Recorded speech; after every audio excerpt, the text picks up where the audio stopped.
Greetings everyone, today's going to be a short video on blenders.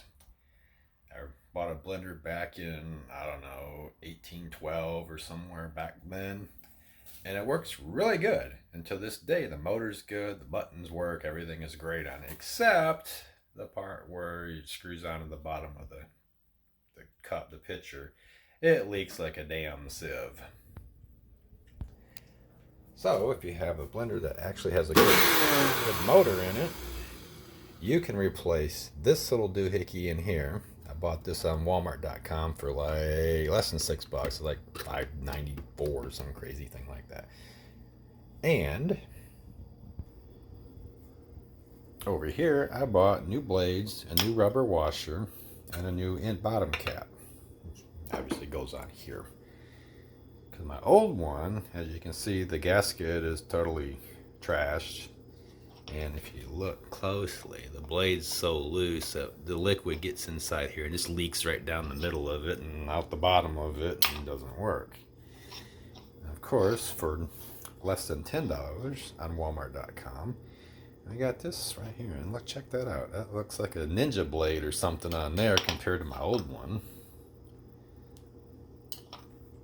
And it came with a new cap. But this just feels kind of cheap.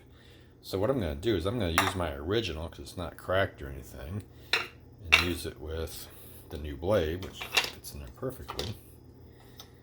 And so here's my old, I don't know what you call that. I forgot what it was called on there. I had it written down, but I don't remember where I wrote it down. I don't remember what it was called. But anyways, for about $16 shipped from Walmart.com. I'm sure you can get it from Amazon and all that too.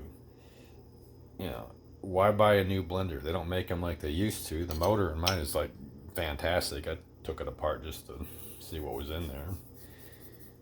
Looks fine. The brushes are fine. I'm not going to replace it. I mean, I'd have to replace it with a $60 or $70 blender just to not get the cheapest one on the planet. When I get it for $16, I got what I needed.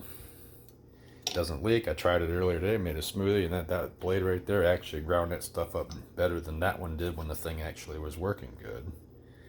So, there you have it. Less than 3-minute video on how to renew your blender for less than 20 bucks. So, if you like this video, give it a thumbs up, like, subscribe, and whatever else all the other YouTubers tell you to do. See ya!